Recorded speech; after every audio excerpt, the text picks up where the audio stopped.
ako'y nahihiyang magsabi sa inyo o iinganyuhin kayo na magsabi na bring him home. Dahil in the first place, hindi natin siya napigilan na dalhin doon sa ICC. Ako talaga ay masama ang loob ko. Huwag ka matakot ba to? Matakot Kaya tayo. sabihin sa kayo na bring him home. Na in the first place, hindi ko naman talaga siya napigilan na ibiyahe doon sa ICC. Kaya napakasama ang loob ko. Nung nangyari yun, hindi ko alam kung anong naramdaman ko. Para bang ganito na tayo ngayon, ka-helpless. Sarili nating pulis ang magdadala ng ating dating presidente, piliting isakay sa aeroplano para ibiyahe doon sa The Hague, Netherlands. On what basis? On what basis? Oh, palaging sinasabi ni President Marcos, hindi namin ni-recognize ang ICC. Kasi hindi na tayo membro. Hindi kami nagko-cooperate sa ICC. Demonyo! Anong ginawang rason ni Pangulong Bongbong Marcos?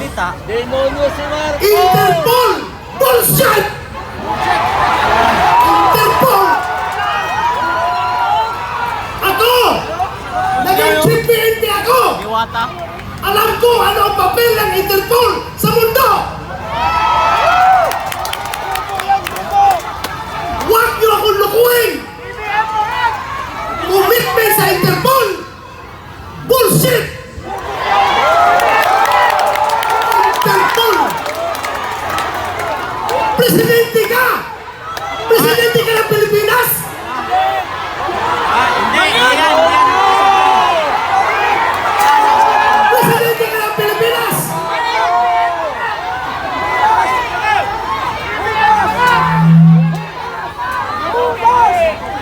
Presidente ka ng Pilipinas! Magpapreserve ka sa Interpol? Ha? Talo sa ano. Maingat nila lang si Marcos. Mas gigil, mas atat na atat sila kaysa Interpol, kaysa ICC. Atat na atat sila na ibiyahe si Pangulong Duterte. Bakit? Takot. Takot yan, takot. Di ba katungkulan na ating gobyerno Takot ayon sa yan. ating konstitusyon to protect, to serve and protect the Filipino people? Tama! Sino siniservisyohan niya? Yung mga dayuhan, hindi ang Filipino people. Hindi. Dapat ipatalsik yan Kaya dahil ang sa ibang Filipino lugar. people, yun ang pinadala niya doon sa dahig. Alam niyo, habang kinakarga siya sa aeroplano, nag-struggle sila doon. Wala na akong ibang magawa. Dahil nandun ako sa Davao, kino-coordinate ko yung ating yung petisyon na ginagawa natin na hindi nakahabol. Hindi ako sumama sa Hong Kong dahil sa gabi na yon, alas 3 na madaling araw dapat ang biyahe ko papuntang Hong Kong.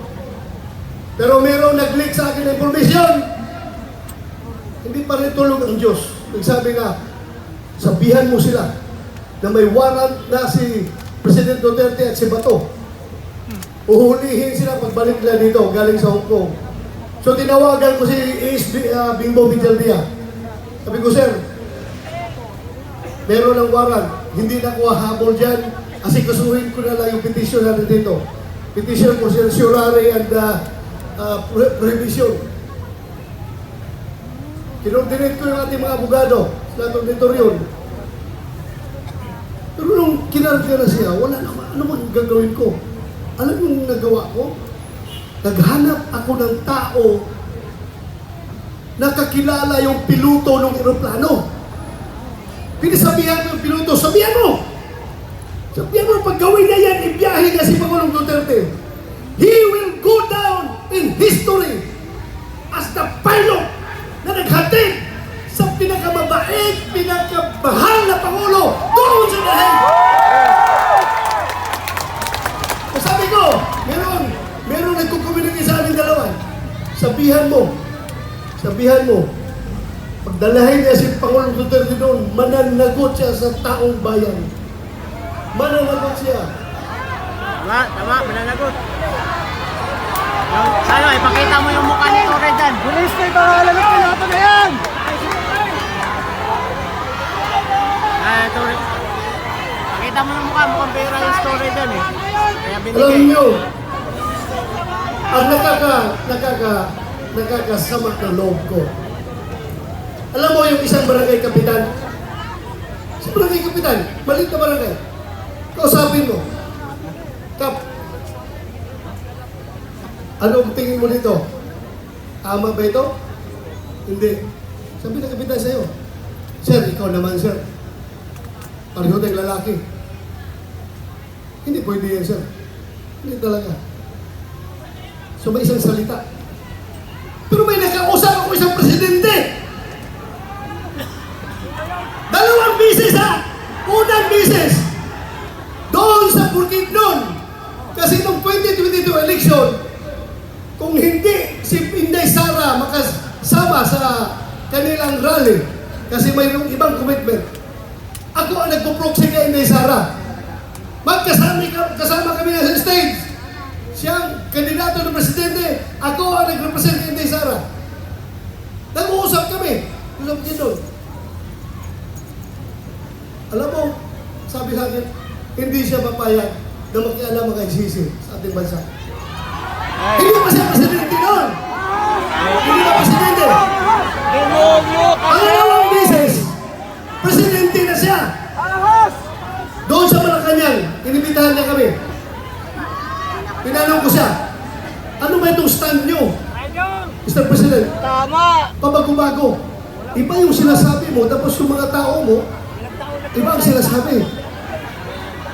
Ano ba talaga? Mabuti yung lalaki sa lalaki, sir. Sabi ko, lalaki sa lalaki, sir. Prangkahin mo ako. Para, I know what to do. Please, prangkahin mo ako. Sabi niya sa akin, alam mo ba to?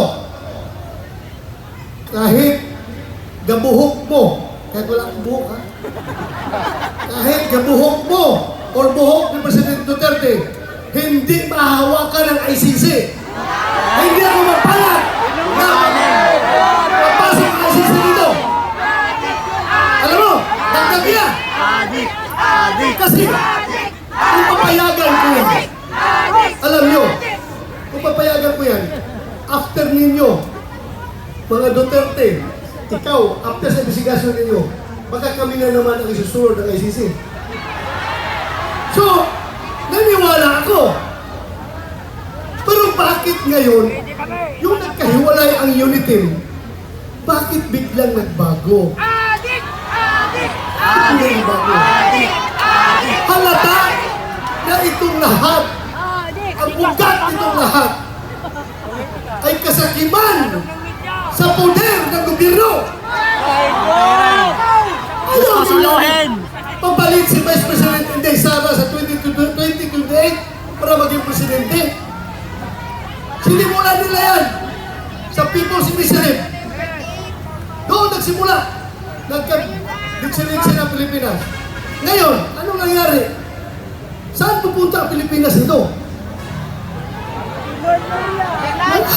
We're very much divided. Mabuti sana kung ang division ay 50-50. Ako, hindi ako statistician, pero alam ko, ang division ay nasa 80-20. 80 tayo, 20 lang sila! Pero, yung 20 na yan, sila may hawak ng poder ng gobyerno, kaya tayong 80, kaya tayong majority, tahimik lang ang mga tao dahil nagtitimpi lang ang mga tao. Nagtitimpi ang mga tao. Anywhere I go, Luzon, Visayas, Mindanao. Pagsabi ng tao sa akin, Sir, sabihan mo yung kasama mo sa Team Suka. Sige lang, Sir. Peace lang kayo. Basta kami, Sir, alam namin what to do. Alam namin, Sir. Basta kami, makita na lang natin sa Bato ay totoo. baluta kapag kami bumoto. Magugulat na lang kayo kung anong magiging resulta. maniwala. Dahil hindi man ako nag-iusap sa kanila. Hindi ako nag-iusap sa kanila. Sila kusang loob na lumapit sa akin.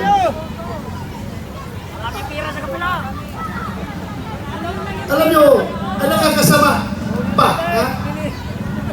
Ako, kilala ko at nakasama ko si Pangulong Duterte almost 40 years. 39 years, more than 39 years, magpo 40 years na kami magkakilala. 1986, pag-graduate ko sa PMA, pagdating ko sa Davao, Vice Mayor pa siya noon. Kami parehong lalaki, puro action man. Pagdating sa Gira doon sa NPA sa Davao Region, ako palagi ang nangunguna sa Gira. Ako palagi ang nangunguna. Siya naman ay piskal pa noon, naging Vice Mayor nung in-appoint ni President Cory Aquino. Gusto niyang, pareho kami, parang talagang gusto ng adventure, gusto ng action. Kaya every time meron ako ikwentro, pupunta siya doon, makibalita kung ano nangyari. So doon kami nag-start nagkakilala. Noong kinasal ako 1989, siya ang kinuha namin ninong. At from there on, doon na. Nagsimula ang aming samahan. Pero ako, ipagmayabang ko talaga sa inyo. Yung tao na yan. For 40 years, nakilala ko siya at nagkakasama kami. Ako bilang pulis at siya bilang mayor ng Davao City. Kahit isang utos na para sa pansarili, pampersonal at pampolitikal na utos,